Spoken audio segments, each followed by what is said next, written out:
जय श्री राधे राधे।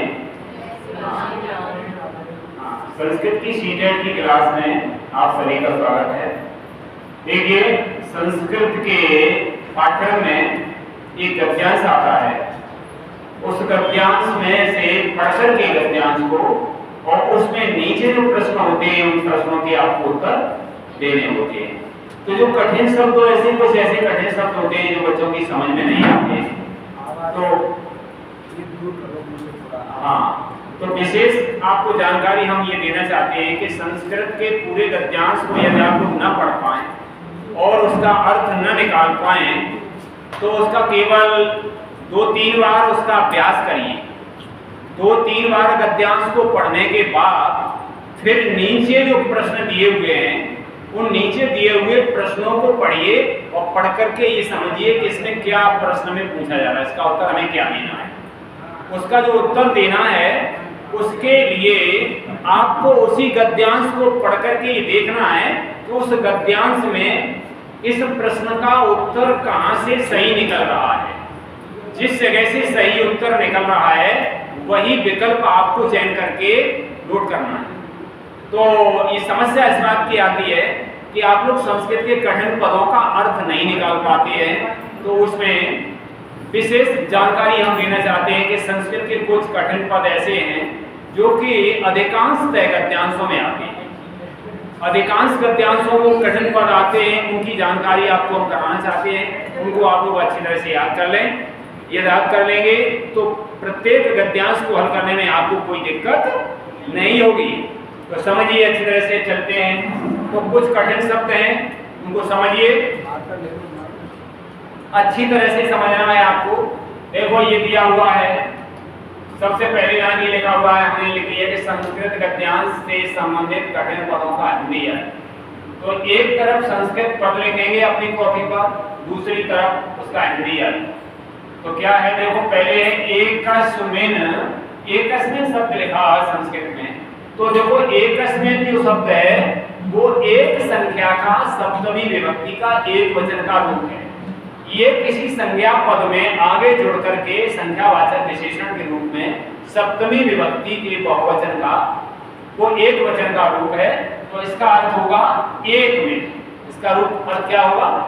एक में। अब इस तरह से आ जाए एकस्मिन अरण्ये। एकस्मिन अरण्ये आ जाए इस तरह से, तो क्या होगा? एक वन में। और अलग अलग यदि कहीं पर जानना चाहते हैं तो ऐसे होगा एक में या वन में। एक में और वन में। इसी प्रकार से कश्चिन आ जाए शब्द, कश्चिन। तो कश्चिन का मतलब ये होता है कोई। कश्चिन का मतलब क्या है? कोई। प्रतिवसति इस्मा, ये क्रिया है प्रतिवसति, और इसके पीछे धातु है, इसके पीछे इस्मा लगा हुआ है। जब इस्मा लगा है तो इस्म लगाने से हम ये भूतकाल की क्रिया बन जाती है। तो इसका अर्थ हो रहा है रहता था। रहता था। एकदा माने एकदा, ये एक अव्यय है। ऐसा भी प्रश्न आ जाता है, पूछा जा सकता है कि निम्नलिखित में से ये अव्यय का चयन कीजिए, अव्यय ढूंढिए। अव्यय पद कौन कौन से हैं? हाँ, तो अव्यय पद देखो, एकदा का मतलब है एक बार। एकदा का मतलब क्या है? एक बार। ये अव्यय पद है। इसी प्रकार से तदा माने क्या है? तब। तदा माने क्या है? तब। और सदा माने हमेशा। यदा माने जब। कदा माने कब। इसी प्रकार से आगे इधर चलते हैं। देखो, आसीत ये क्रिया है, अस धातु होती है, अस धातु। इसका भूतकाल का ये प्रथम पुरुष का एक वचन रूप है आसीत। आसीत माने है था। आसीत माने था। कभी कभी आसीत आता है, कभी कभी आस्ताम भी आ जाता है। आस्ताम ये दो वचन का रूप है, इसका मतलब ये थे। दो संख्या में कोई है उनके लिए। अधिकांश गद्यांश जो भूतकाल की क्रिया पर ही आधारित होते हैं। भूतकाल की क्रिया के आपको अर्थ अच्छी तरह से आने चाहिए और रूप भी जानने चाहिए। तो आस्ताम माने है थे, ये दो वचन में है। आसन का मतलब है थे, ये बहुवचन में। देखो, नूनम शब्द आया यहाँ पर। नूनम, नूनम का मतलब होता है निश्चय। मार जा रहा हो, मार जा रहा का मतलब है बिला। मार जा रहा का क्या है? बिला। यानी जो बिल्ली होती है उसका पुल्लिंग जो होता है उसको हम क्या कहते हैं? बिलाव कहते हैं। मूसक से कहते हैं, मूसक कहते हैं चूहे को, और मूषकस्य षष्ठी विभक्ति का एक वचन रूप है। इसका अर्थ हो जाएगा चूहे का या चूहे की या चूहे की। अगच्छत का मतलब होता है जाता था या गया। कमत का अर्थ कोई भी, तस्य उसके, गत्वा, ये गत्वा लिखा है गम धातु का। गम धातु में इक्त्वा प्रत्यय जोड़ करके, इक्त्वा प्रत्यय जोड़ जाने पर ये रूप बना है गत्वा, तो इसका अर्थ होता है जाकर। ये लिखा हुआ स्पष्ट इक्त्वा प्रत्यय गम धातु में जुड़ने पर ही। इसी प्रकार से श्रुत्वा माने सुनकर। आगे चलते हैं। मम या मे, मम या मे का मतलब होता है मेरा या मेरे। तब या ते, इस तरह से ते भी आ सकता है, तब भी हो सकता है। तब का मतलब भी तेरा है, ते का मतलब भी तेरा है, और तेरे, ये दोनों अर्थ हो सकते हैं। ऐसे ही ग्रह माने घर में। केसरान, ये केसरान कहते हैं मूंछ के बालों। केसरान का है द्वितीय विभक्ति का रूप है, तो केसरान माने मूंछ के बालों को। कृंतक का अर्थ होता है काटता है। गुहा, गुहा कहते हैं गुफा। सुधा कहते हैं भूख। रात्र रूप जो है रात में, रात्र शब्द का सप्तमी का एक वचन है। इसका अर्थ होगा रात्र में। सत्य माने शीघ्र, ग्रहीत्वा माने होता है ग्रहण करके, इसमें भी त्वा प्रत्यय है। और सुखेन, ये सुख शब्द का तृतीय विभक्ति का रूप है। इसका रूप होगा सुख से। तृतीया में से चिन्ह होता है। हाँ, तो समझते जाना। हम आपको अभी आप पूछेंगे, पहले बता रहे हैं, उसके बाद आप लोगों से पूछेंगे, और जो लोग अच्छी तरह से समझ गए होंगे वो मेरे प्रश्नों का उत्तर अवश्य देंगे। ध्यान से समझना है। आगे समझिए। अस्माकम माने होता है हमारा, और यस्माकम माने होता है तुम्हारा। अस्माकम माने क्या होता है? हमारा। और यस्माकम माने क्या होता है? देश माने होता है उनमें, विदेशेश माने होता है विदेशों में। ये सप्तमी विभक्ति का रूप है। ये तद का पुल्लिंग का सप्तमी विभक्ति का एक वचन है, उसमें उनमें आएगा। विदेशेश, विदेशेश माने विदेशों में। सप्तमी विभक्ति का, विदेश शब्द का सप्तमी विभक्ति का बहुवचन है ये विदेशेश। विचार माने होता है विचार करके, समझे। इसी प्रकार स्वीकृत्य माने है स्वीकार करके। अब आगे इससे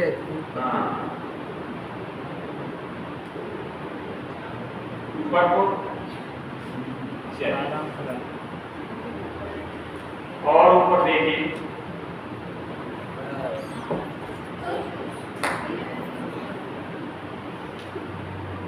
अकथ्य, अब यहां पर आ जाइए। अकथ्य का अर्थ क्या होता है? कहा।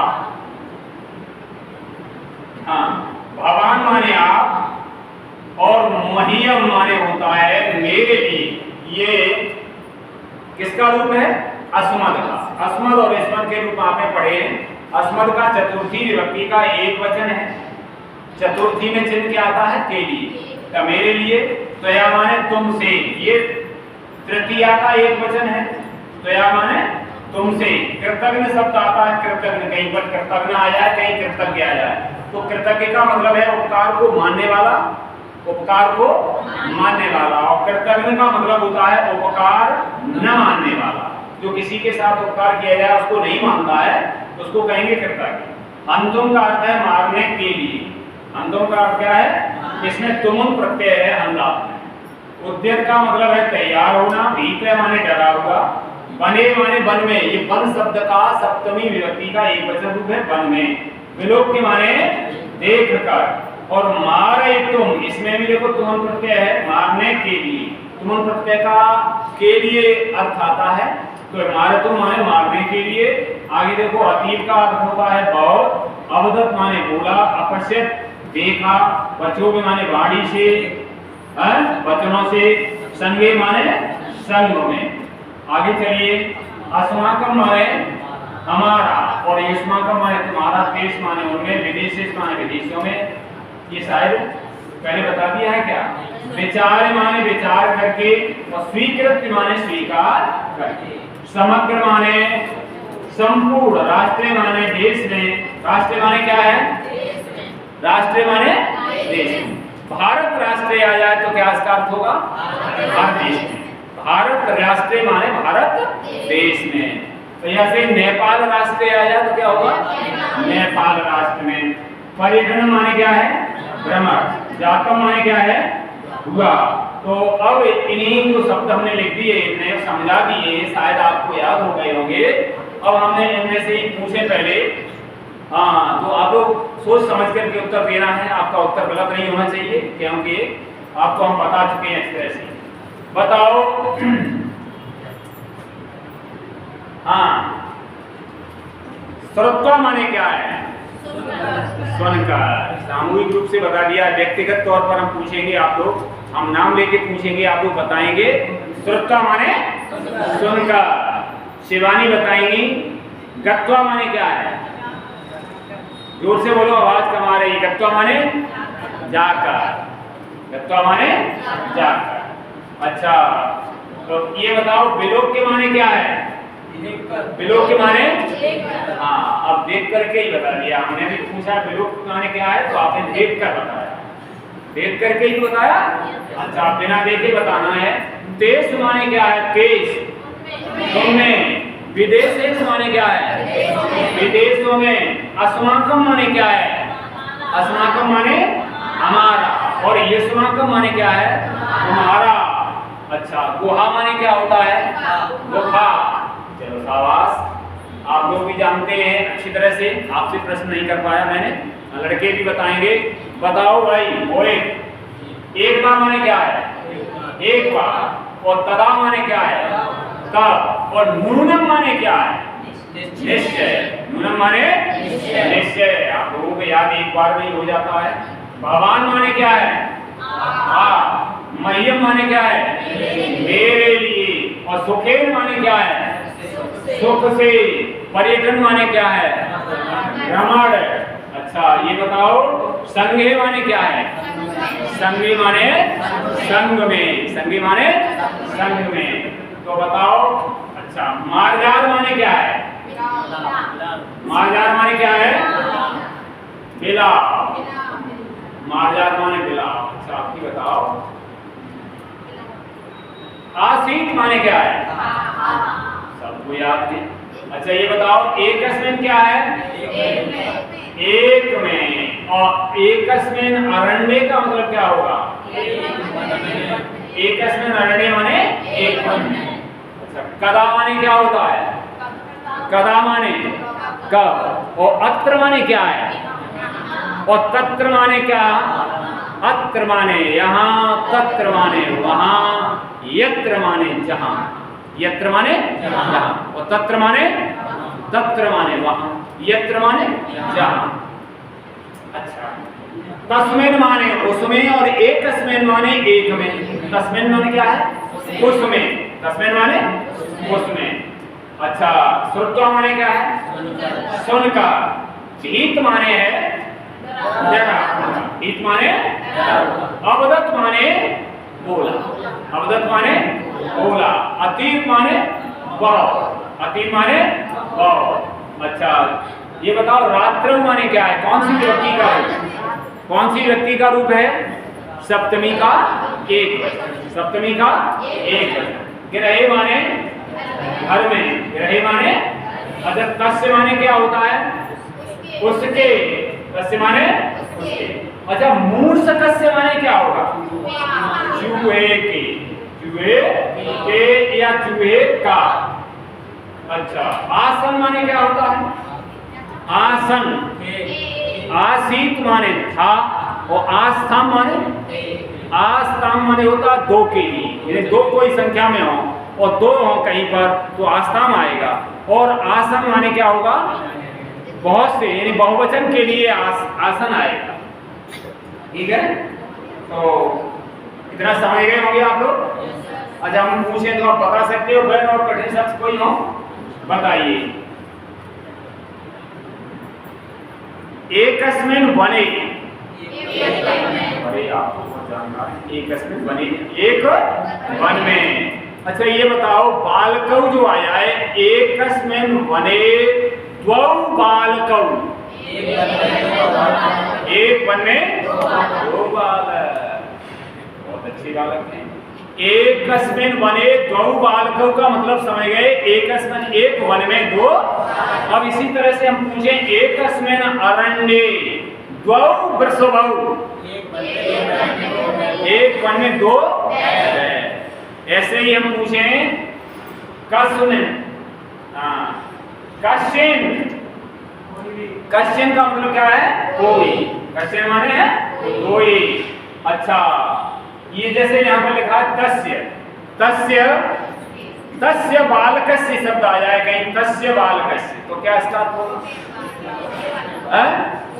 तस्य बालकस्य, उस बालक की, उस बालक की, तस्य बालकस्य का मतलब क्या होगा। अच्छा, ये बताओ भारत राष्ट्रस्य,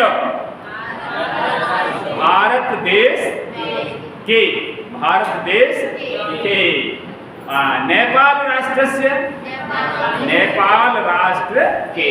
अब इस तरह से आ जाए भारत राष्ट्र, भारत देश में, भारत देश में। और ये आ जाए कि अस्माकं देशे, तो क्या होगा, हमारे देश में, हमारे देश में, हाँ हमारे देश। ठीक है, समझ गए होगे। हाँ, एक बार मिलकर बोले जय श्री राधे राधे। ये कठिन शब्द आपको याद हो गए होंगे। अब गद्यांश से संबंधित प्रश्नों के उत्तर हम कल पूछेंगे आपसे।